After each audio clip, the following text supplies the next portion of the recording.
What's up, Wolverines, and welcome back to Wellness for You. Today we are going to talk a little bit about conflict resolution, and to do so I have a guest from the University Ombuds. I'm Emily Taylor. I am the Assistant Director of Conflict Resolution and the Ombuds. And Ombuds is based on an old Swedish word that meant representative, meaning in a big organization you have someone you can talk to, can help you navigate the system. So I'm a mediator and someone who, helps you resolve issues that you have at the university, and anyone can come that's affiliated with the university to try to figure out how to solve a problem. So that's pretty much what I do most of the day, and I have my office here in the Student Life building. That's really awesome. So a lot of time dedicated to solving problems. That's what Yes. Yeah. Which is fun. Yeah. Sometimes, at least for me. I'm a big problem solver. Yeah, for sure. But yeah, for today's episode, we originally had plans to ask some students some questions they had about conflict resolution, but we asked it on the first day of school, which is not a time where people have many conflicts. So if you did write some of those questions down, we will be answering them on a different episode with someone who knows a little bit more about those answers to those questions. But today I kind of wanted to give a generalized view of different ways that you can kind of look at conflict resolution, solve those issues maybe preemptively, and maybe give some students ideas that if they have further questions they can send us in, and maybe we'll bring you back or another ombud back to kind of answer those questions. Sure. It might be helpful just even defining what conflict is. I think there's an aversion to anything, that's difficult and frustrating, but I see conflict more just as differences that matter to one or more people. That sometimes it actually can be even the appearance of a difference, and then you gain more information and you're like, oh, okay, this isn't as bad as I thought, or this isn't opposing. So a conflict, again, can be a difference that matters to one or more people. It's kind of like a bump. You and I are walking down a road and, a busy, city street, and I kind of nudge you maybe by accident. And I can have a really aggressive response, or I could just be like, oh, it's a busy street. I bumped into you. We bump into each other when we have different opinions. We see the world differently. We have different experiences. And I just see conflict or those differences as just a part of being a human. So It's not necessarily something I have to get hostile or aggressive about. That's contention. But conflict is just differences. And we're dealing with those every day, probably for the rest of our lives. And so to become more comfortable with those differences is something I'm really interested in doing. So on an individual basis and then across campus, so we can become more comfortable. Oh, you see the world differently than me. We can still have a relationship. We can still talk about things, and that's okay. And I can just be curious about what those differences are. Yeah. That's very helpful to kind of understand that, because it's not the act of it, it's what's happening, and then how you act is kind of how you can kind of either preemptively or just work through it. Yeah. Today I kind of wanted to talk about 3 different kinds of conflict that we will dive into. The first one is relationship conflict, so whether that is with a partner or just a friend or an acquaintance. And then I wanted to talk about some school projects, what we're here. I feel a lot of us have some issues, whether that's in group projects or just in class. Mm-hmm. And then lastly, just some work conflicts. I mean, all of us that have work, again, like you say, you deal with it every day. And so I kind of just wanted to talk about maybe some scenarios of that. So we'll start with the relationships and stuff like that. A lot of times, like you say, there's some bumps in that and some disagreements that happen. And a lot of that times is you feel disrespected, or in some way that whether the other person meant to or not, it's really hard to, I guess, confrontation wise, how to bring that up, how to bring that issue up without causing more conflict. Sure. And discuss that. Sure. So a couple ideas maybe to frame when we talking about each of these different scenarios. So first is in any negative response that comes into your life, any conflict, you basically have 5 choices. You can avoid it, which means you don't help address it yourself. You don't help the other person get what they want. You can accommodate, which is you kind of give in what you want so the other person gets what they want. You can compromise, which is kind of lose-lose a little bit. It can be we each give up something we want to just end the conflict. Yeah. We can compete, which also could be more we assert what we want and we go for it. And then we can collaborate. And that's when we actually take the time to communicate in our most important relationships about the most important topics. So I frame that because say you're having a relationship difficulty. Maybe you should collaborate about it. Maybe you should avoid it. Maybe all of those 5 options are useful. It depends on what you want. So if I'm in a close relationship with someone and I don't really care about the topic, maybe my friend cares way more, I can accommodate that person. But if I accommodate and I feel the sense of I'm being used or I have this kind of type of regret, then I probably shouldn't have accommodated. And I think this culture generally in this region is more accommodating and avoiding. And it can be useful, but we overuse it.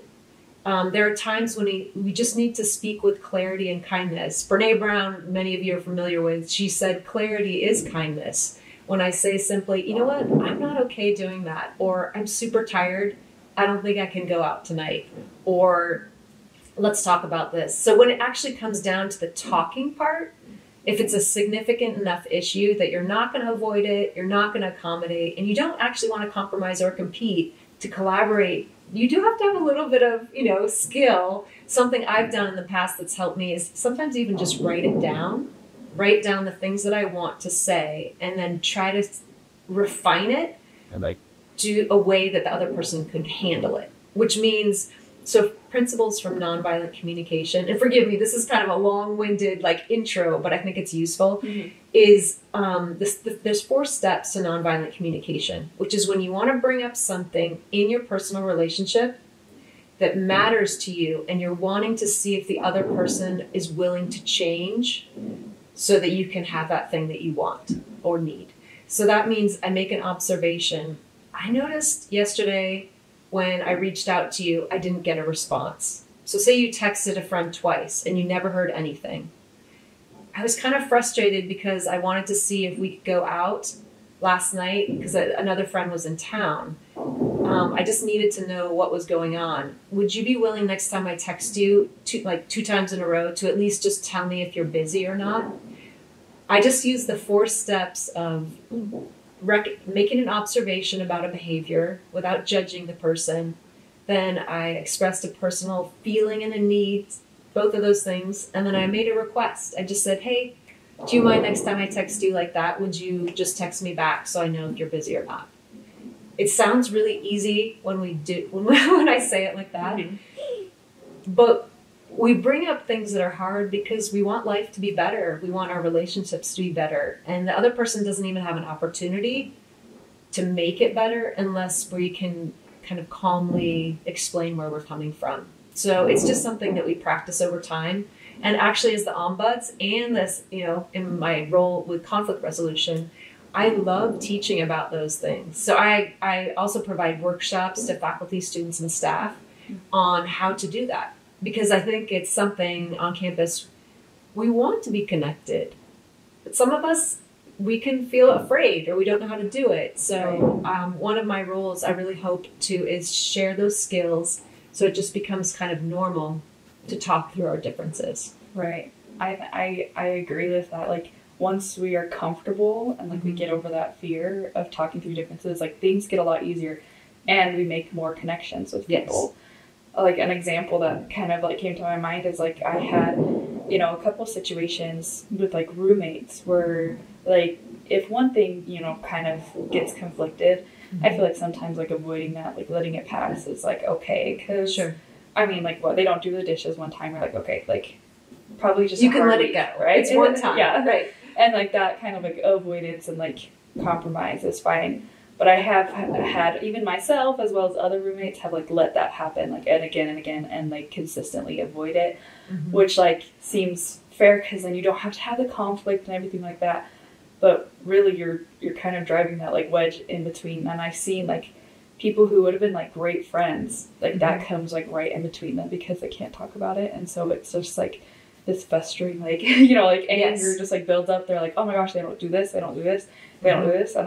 It's kind of funny, I mean, and I laugh at myself because I do it too. Like, if I just brought it up once, they would probably be able to change that, and I wouldn't have this, like, growing anger, and, like, we'd be able to actually continue to hang out without me being like, oh, they're great in person, but, like, they don't do this. Yeah, there's actually a term that I read. There's a book called The Four Tendencies, which is, it's a different subject, but they use this term, when you accommodate too much, you get obliger fatigue, which means, like, I've given in too many times, and now I'm going to explode, which is not good either, right? Oh, yeah. Like, that's maybe in a friendship, if it was just a more natural, like, bringing things up earlier and just like, hey, do you mind if we kind of share who does the dishes every other day?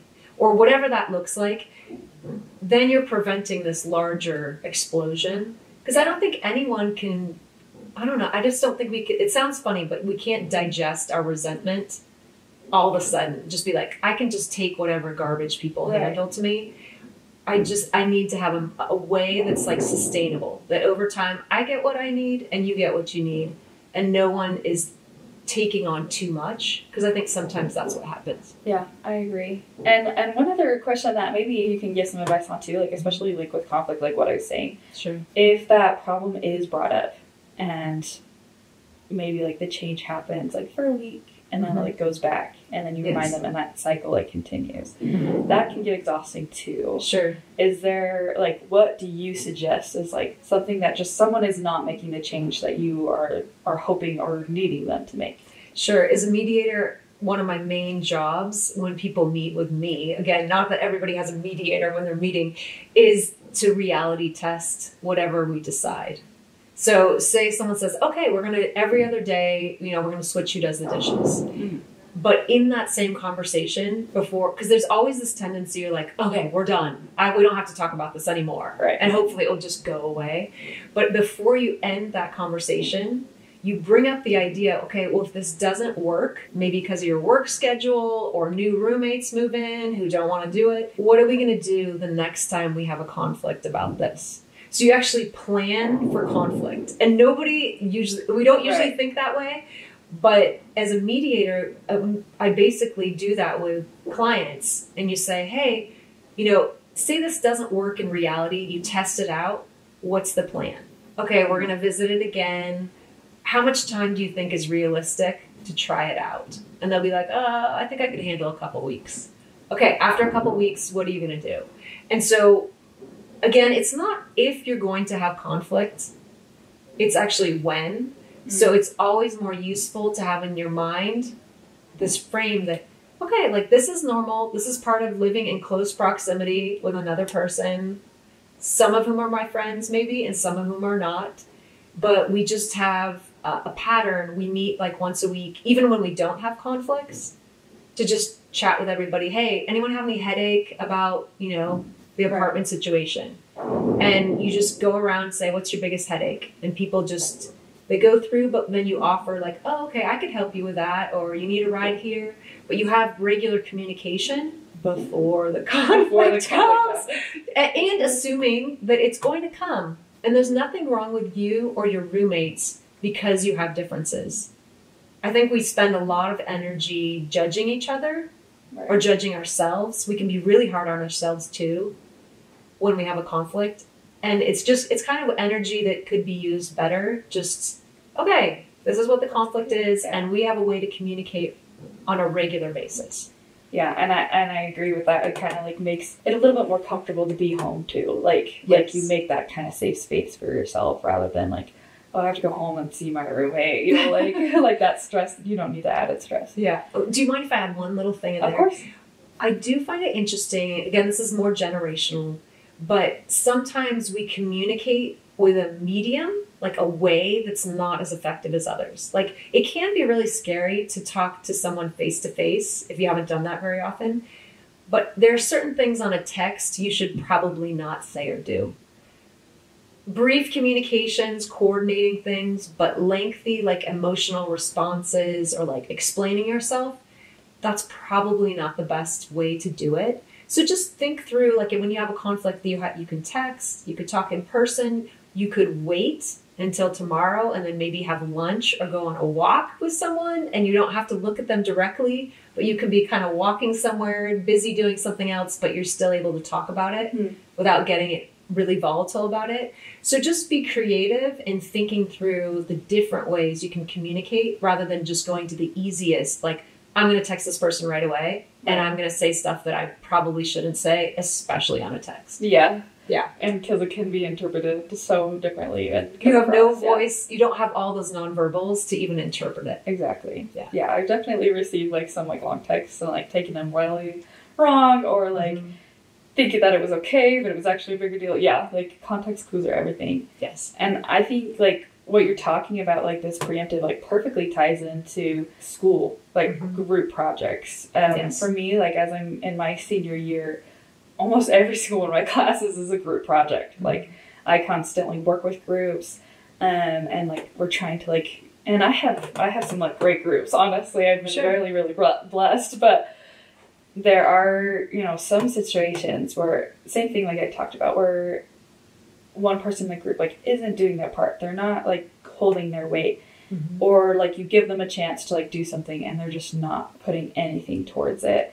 And, you know, they're, like I said before, like, there are weeks that, like, all of us are busy. Like, we want to give, like, that mental space. But, like, at what point, you know, where you're talking about preemptively or, like, planning for the conflict, how would you more be able to do that in, like, a group setting? Especially where you're all equals. Like, none of you are above the other. Sure. I think group projects are notorious for being tricky. Yeah. You have the anxious, overachieving, like, I don't know, I usually just want to get it done fast. Exactly. My husband jokes that I'm a precrastinator. Anyway, but I'll ask you also, because you have a lot of experience, I think, again, like, laying out the structure in the beginning. So if I mediate, I actually set a couple ground rules. Like, again, whether you have the authority or not, you know, in a group, but you can suggest and just say, hey, we're going to, like, I think it'd be really good if we met once a week. And then if someone's not able to meet, they write in by email, but you set kind of the ground rules in the beginning. It definitely helps to have a professor who's set and has the authority to set maybe some more structure to it. I think the anxiety comes when your grade is dependent on someone else completing or not completing that. So another thing is, you know, kind of documenting as you go along what's happening, but communicating and having regular communication, especially across a semester.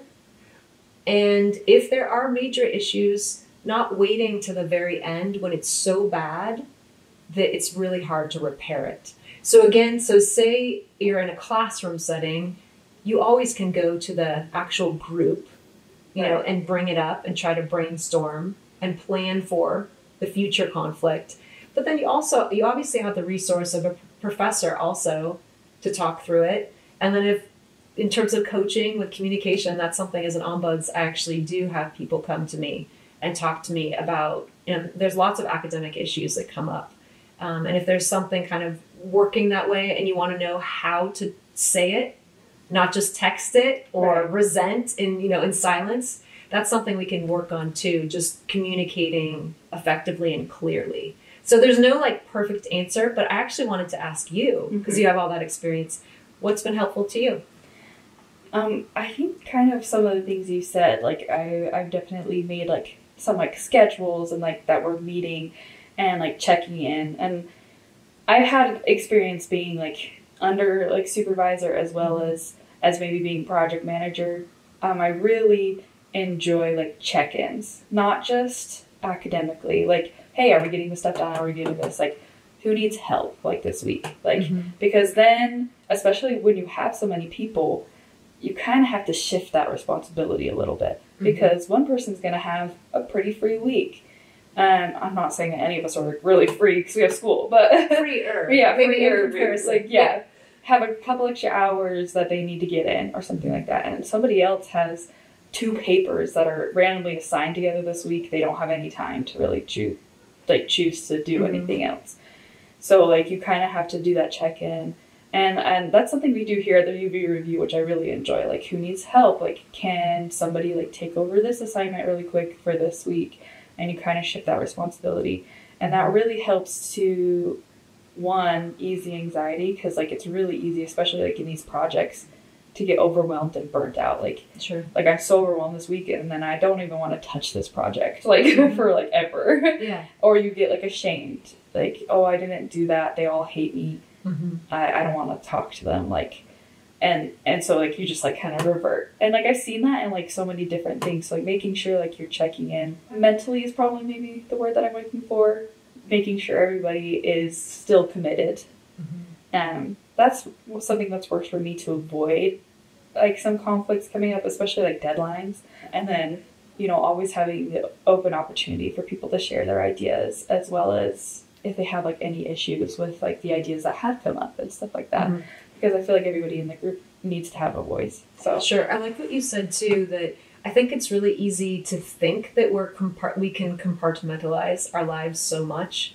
But if you bring up to someone like, no, I have a really hard week, not just because of my class, there's other things. So actually acknowledging that people have full lives, right, and that there's other factors influencing their ability to get their work done, but actually making it more personal, like right. a full like response about what's going on in your life. Yeah, and I think that involves like connection with your peers as well, yes. Which works wonders. Yes, you know, definitely. You're more willing to do something for somebody who's given you an easier week or something like that. Yeah. And with those, like, as working in groups, I think that kind of like goes into the workplace. I think it's a little bit harder because a lot of us aren't in charge of everything in the workplace. So it's a lot harder to like implement something like that. Sure. As in like checkups. But adding those things to, whether it's just between you and somebody that you're working with, or somebody, you know, who's maybe like slacking, like they also have full lives too. Especially like you probably have peers in your workplace that are also in school as well. So like that kind of gets busy, and like you have to kind of understand like people's like lives. But as we're getting into like those workplace like dynamics, it kind of comes back to that feeling disrespected in some like cases. That's a big one that happens. And like they have all the trainings, you know, for all of that, but going about it and being able to speak up about being uncomfortable about like even like just the little like disrespects. How can somebody like go about that? I think we gain confidence as we have experience. So say for example, I'm saying like I feel respected or I don't feel respected. That's a spectrum, right? And it's going to look different for each person. The first part of any conflict is really being honest with yourself about what you need. In most conflicts, people think first of a solution to make the conflict go away. If it's an interpersonal conflict, it's like, if that person would just do this thing differently, then my conflict would go away. But if we can at first claim what we need inside, so say like, I need to feel respect, or I need to know that my contributions actually matter. I don't know if you've ever been put on a project, I have before, where I did all this work and then I like presented it and it was like, oh, we really don't need that anymore. And you're just like, what? Like, I get the reality that can happen, but I felt very demotivated to do further work because I had been set on a task that in the end didn't really matter. So I wish that had been communicated to me over time.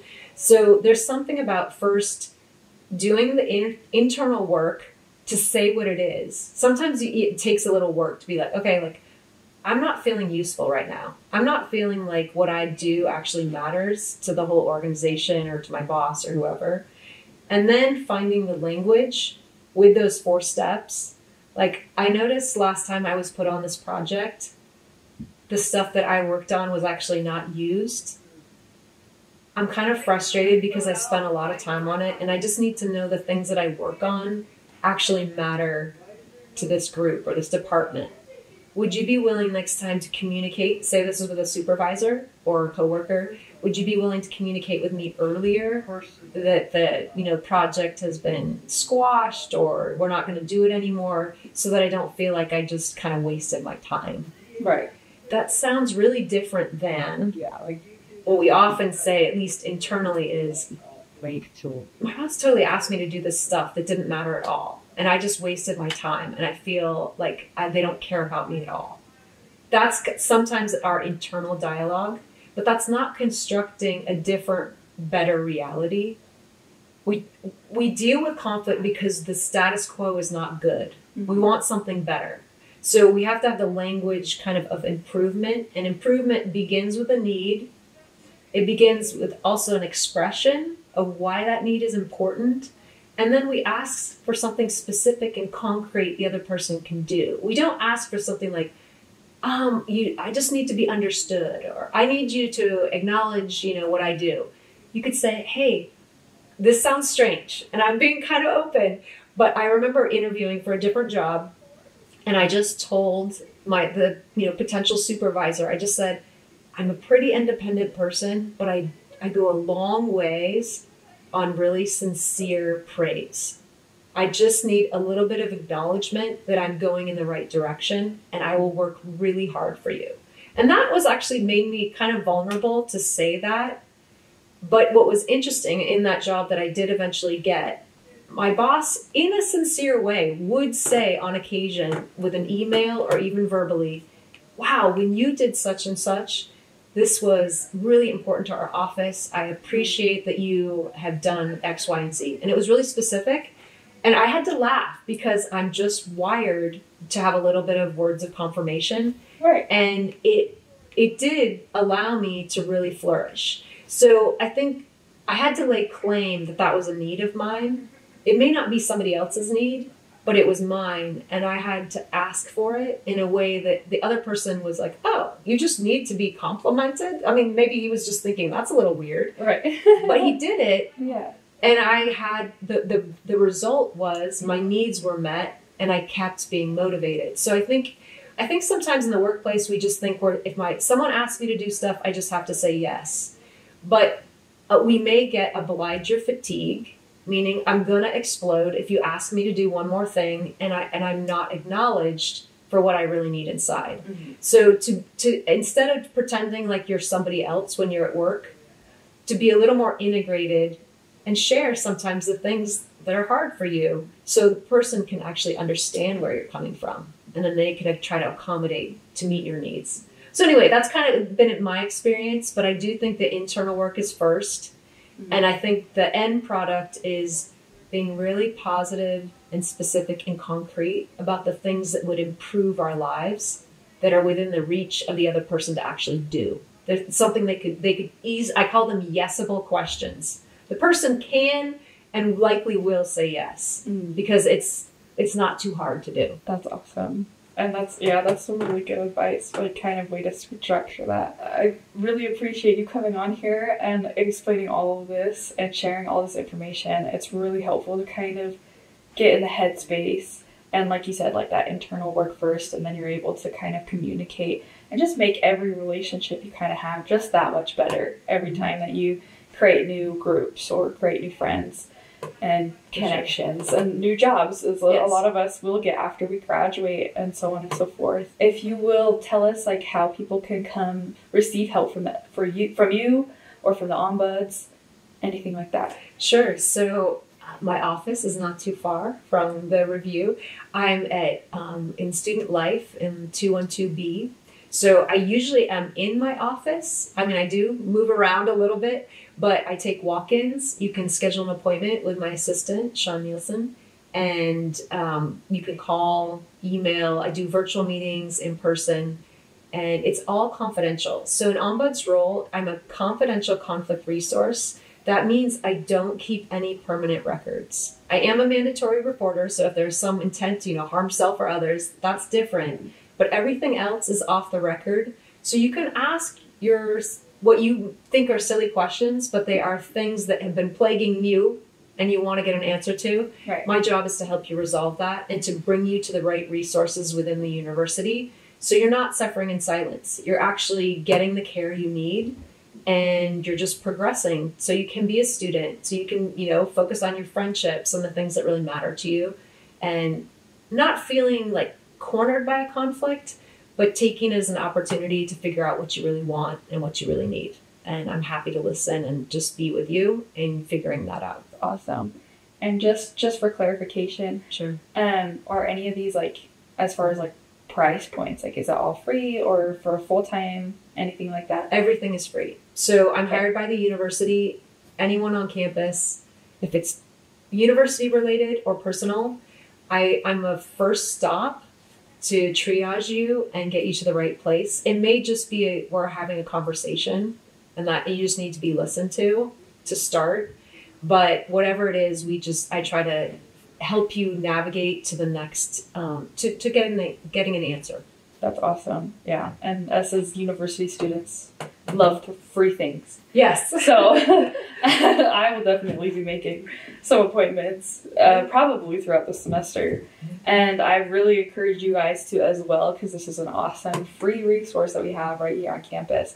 One of the many, many awesome things that we have at UVU, just to kind of help you get through school as well as life. And that's kind of what I'm here for, just to open you guys to these resources and so on and so forth. But thank you again for coming on here and sharing such wonderful things. Thanks. And hopefully we'll have you back to maybe answer some questions from our listeners. Sure, that would be great.